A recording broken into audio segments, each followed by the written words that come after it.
Tes, tes. Pada jumpa kali ini, channel Cocot Pidal tak lupa bersyukur kepada Tuhan Yang Maha Esa karena telah memberi nafas di setiap detiknya. Dan tak lupa juga bagi Anda semua yang telah mensupport lewat like, komen, dan subscribe. Saya ucapkan banyak-banyak terima kasih. Dan air muncrat di parit ada curut. Langsung saja guys, cerat, cerit, cerut. Di part keempat kali ini terlihat scene part kemarin yang memperlihatkan si Ucok yang ternyata sangat ganteng banget cok. Dan juga keberhasilan si Ujang dalam pertama kalinya berhasil berkenalan dengan cewek. Dan di scene ini diawali dengan memperlihatkan kampus dan terlihat sekelompok pemuda kemarin yang suka merekam kesialan Ujang, dan mereka terlihat sedang memandangi majalah yang bergambar cewek seksi guys. Dan ternyata gambar yang di majalah itu adalah teman sekelas mereka yang bernama Saena. BTW Saena ini adalah gadis yang ditabrak dadanya oleh Ujang di part ketiga kemarin ya guys.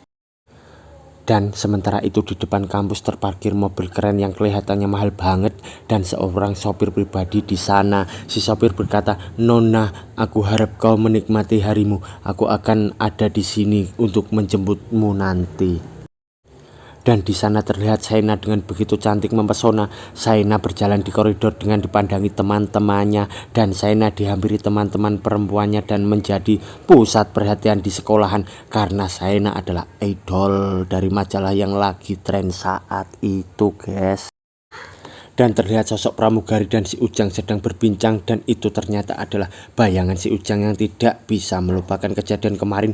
Dan Saena pun berjalan di samping Ujang untuk menuju ke kursinya, dan si Ujang melirik Saena sedikit, tapi apa yang terjadi? Saena yang marah mengatai Ujang dengan berkata, "Mesum sialan."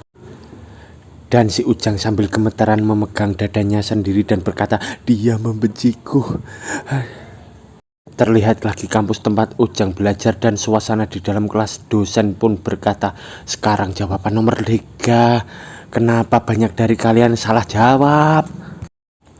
Dan tiba-tiba si Ujang melongo dan berkata, "Tapi kemana perginya si Ucok ya? Aku ada 1000 pertanyaan yang mau aku tanyakan ke dia." Sementara itu sambil memikirkan keberadaan si Ucok, Ujang pun terkejut karena dari belakang ada yang memanggil. Ternyata itu adalah si Ucok yang sedang membuka pintu sedikit. Ujang pun bergumam, "Apa yang kau lakukan Ucok? Dan ada apa dengan sabun yang ada di kepalamu itu Ucok?" Dan sementara itu Ucok dengan bahasa isyaratnya menyuruh Ujang untuk memahami kode isyarat itu. Dan Ujang pun dengan pura-pura males izin dan berkata, "Permisi, aku harus ke kamar mandi." Dan dia bergumam, "Laki-laki ganteng keren pemakan wanita itu beneran kau kan?" Ternyata Ujang keluar mengikuti Ucok semalan sampai ke atap kampus, dan Ujang berkata, "Ternyata rumahmu Ucok." Dan Ucok berkata, "Kau gak tahu? Aku kira kau tahu. Pokoknya cepat masuk, ini adalah rumah indahku." Ternyata ekspektasi si Ujang salah total. Di sana terlihat kamar yang begitu berantakan, terlihat di sana seperti kamar Mimin guys. Dan Ujang pun melongo, dan Ucok pun sambil menangis hola holo berkata, "Benar, aku hampir lupa. Aku gak punya air. Airnya berhenti saat aku sampoan. Sakit jadinya mataku. Pergi belikan aku air di toko sana itu ya. Cepat." Sambil menuju ke toko, si Ujang yang berjalan di trotoar dan berkata, "Aku cuma gak tahu apa yang ada di kepalanya. Aku tahu dia gak kaya, tapi aku gak tahu kalau dia juga agak miskin."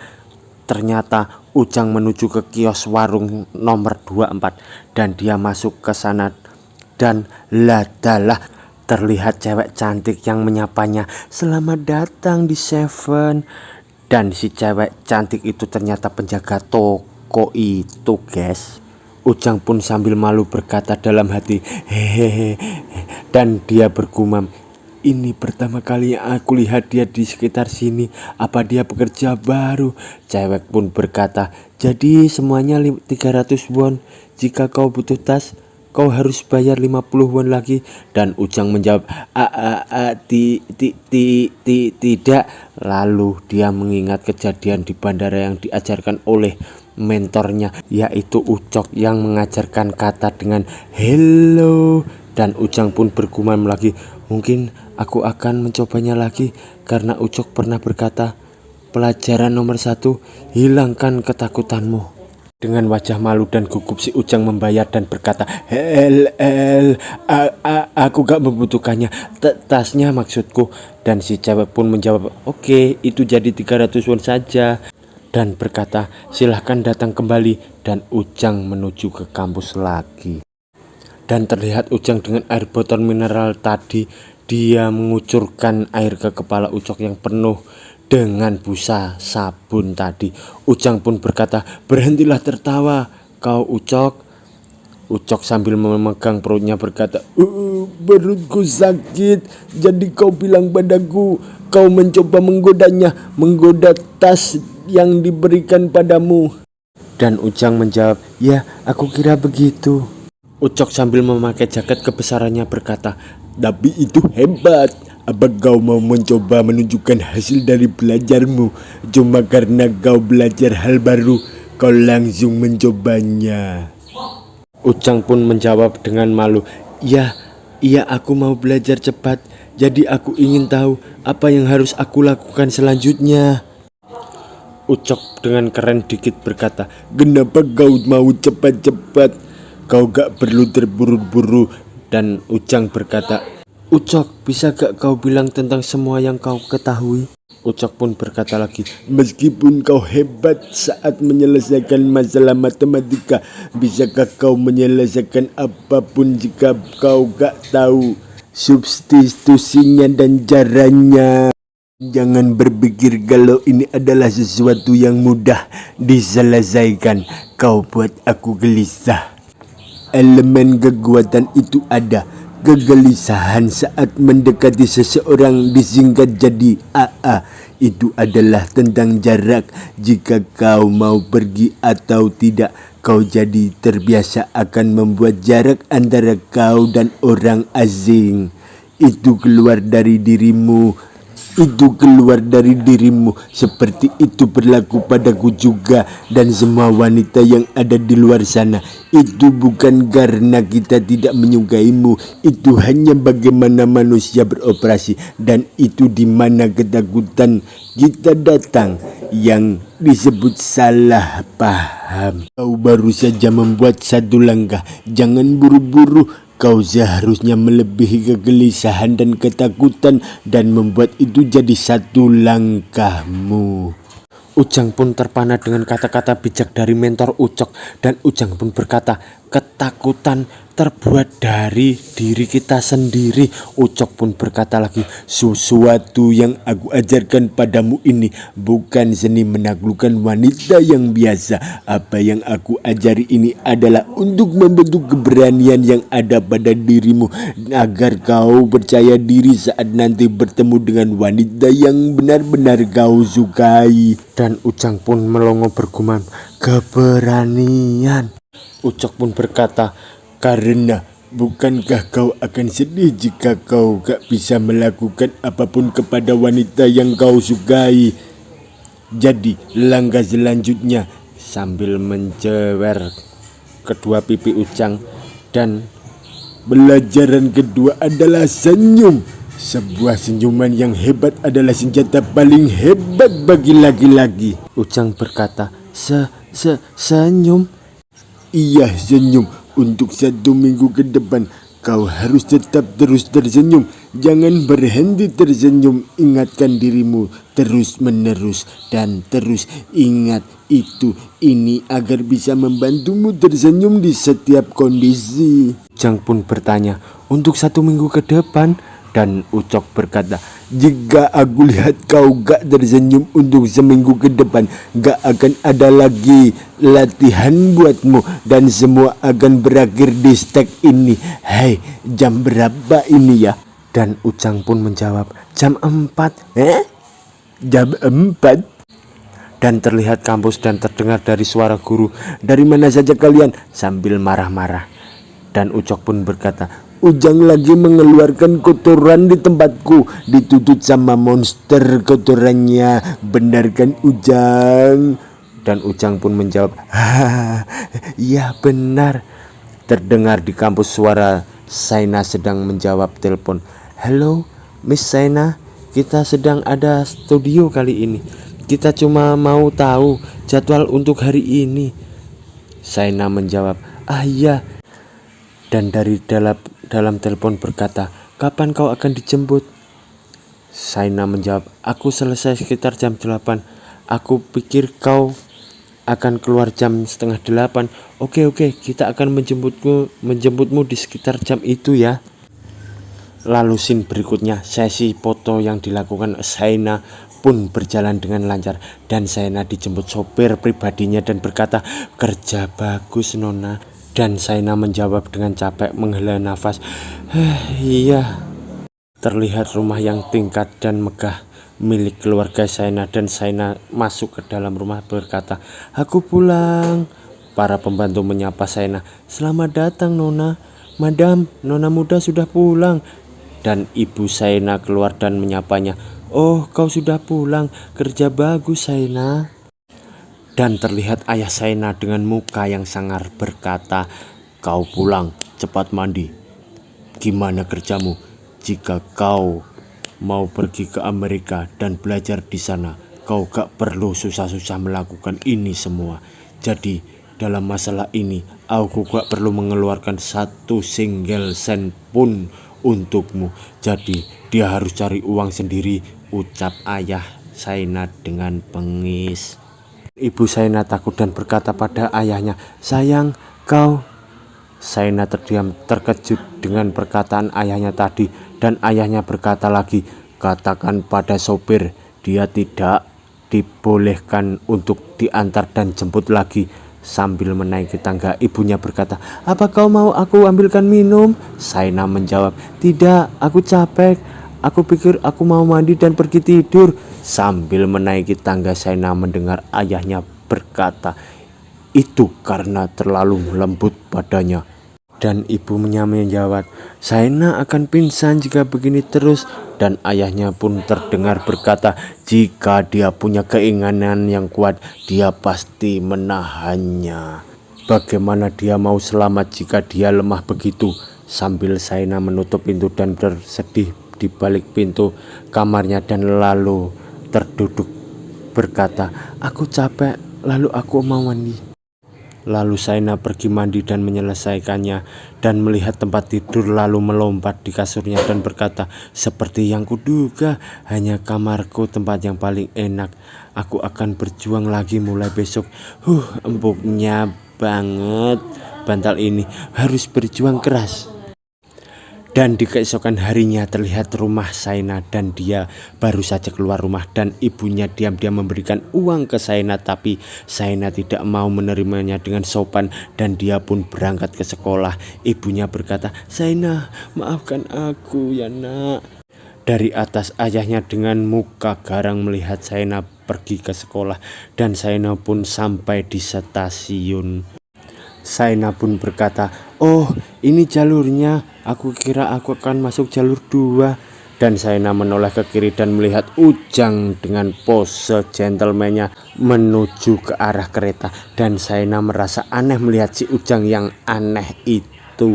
Saina pun bergumam, Ujang, orang Mesir itu juga ada di kereta ini, dan apa yang dia lakukan itu? Di sana banyak tempat duduk, dan kenapa dia berdiri? Apa-apaan itu? Biarkan saja. Dengan melihat si Ujang, Saina berkata, aku tidak bisa menghilangkan pandanganku padanya. Apa yang sebenarnya dia lakukan? Terlihat dua pria berkata sambil melihat ke arah Saina, wah dia cantik seperti selebriti. Dan Saina bergumam, aku jadi ngantuk. Dan mereka pun berhenti di stasiun Gangnam. Sesampainya di jalan, Saina malah tambah bingung melihat tingkah laku hula-hulu si Ujang yang berjalan sambil menghadap ke tembok. Saina makin tambah parno dan kepo berkata, kenapa dia melakukan itu? Apa-apaan sih dia itu?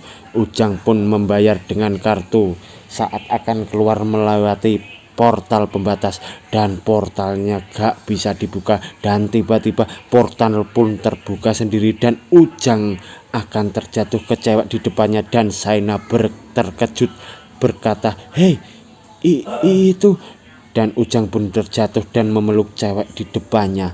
Si cewek itu pun marah. "Apa yang kau lakukan, dasar mesum?" Ujang menjawab, "Oh tidak, aku cuma tersenyum saja, aku tidak." Jebret, Shaina berpikir dia cuma jatuh dan tidak bermaksud melakukannya. Tunggu, jadi itu semua salah paham. Aku pernah lihat sebelumnya, jadi bahkan di kelas dia. Ujang bukan mencoba melakukan hal itu, tapi itu benar hanyalah salah paham. Tapi dia kok tertawa? Mungkin dia menikmati kesakitan itu. Aduh, dia benar-benar mesum. Terdengar suara cewek dari stasiun berkata, "Aku lepaskan kau, kau mesum kotor." Dan Ujang berkata, "Seperti yang kuduga, nasibku hari ini juga buruk. Tapi yang terpenting adalah aku gak berhenti tersenyum. Itu adalah latihan dari si mentorku Ucok." Dan dari belakang Shaina berpikir, "Jadi apakah dia benar-benar orang mesum ya?" Sambil mengikuti Ujang, Shaina berkata, "Dalam masalah ini dia hanyalah orang yang aneh." Dan terlihat keesokan harinya di toko 24 kasir cewek berkata, "Selamat datang di Seven." Dan ternyata 2 orang hula holo sedang di sana, yaitu Ujang dan mentornya yang bernama Ucok. Ucok berkata, "Apa cewek itu yang kau omongin padaku? Kau beneran punya pikiran yang bagus. Kau punya rasa kepada semua wanita rupanya ya." Dengan pede Ucok berkata, "Pokoknya pelajaran kedua senyum. Oke, senyum ya." Dengan berlalu pergi menuju cewek kasir, Ucok berkata, "Lihat dan belajar ya." Dengan mengambil satu kaleng minuman dan menaruhnya di depan kasir itu, Ucok berkata, "Halo," memasang muka manis tersenyum. Dan cewek pun salting dan ucap, "Halo juga." Ucok bertanya, "Bisa gak aku minta waktumu untuk 30 menit ke depan? Sekarang aku cuma pakai jaket dan celana pendek, tapi saat kau lihat aku lain kali, kau pasti akan kaget." Dan cewek pun dengan penasaran bilang, "Hah? Benar?" Ucok pun berkata, "Apa kau pura-pura gak tahu? Jadi apa yang ingin aku tanyakan adalah, apa aku boleh dapatkan nomormu?" Cewek kasir pun menjawab, "Tidak, aku sudah punya pacar, maafkan aku ya." Ucok pun berkata, aku kira aku gak punya spek yang begitu tinggi. Ya udahlah." Cewek kasir pun menjawab, "Tidak, bukan begitu." Ucok pun berkata lagi, "Gak apa-apa, aku masih punya kesenangan untuk waktu yang kau berikan. Terima kasih untuk yang kebaikanmu hari ini. Aku harus ke kelas sekarang ini, kelas yang ada di kanan jalan itu loh. Dan aku harap kau memanggilku saat kita bertemu nanti." Dan si Ujang dengan raut wajah anehnya berkata, dia gagal." Sambil membungkuk dan tak bisa berkata-kata, Ujang pun berlari cepat keluar toko itu. Dan terlihat Ujang yang sedang berada di depan toko dan berkata, "Ucok, apa yang barusan terjadi? Kau gagal buat dapetin nomornya, iya kan Ucok?" "Senyum dan menghilangkan ketakutanmu. Jadi pada akhirnya ini semua tergantung pada tampilanmu. Saat di bandara kau pakai baju bagus dan terlihat keren." Sambil Ucok memasang wajah penuh tanya, dia berkata, "Apa maksudmu gagal?" Ujang menjawab, "Ya, kau gak dapat nomornya, jadi itu gagal kan?" Ucok pun menjawab, "Tapi aku gak kehilangan sesuatu kan?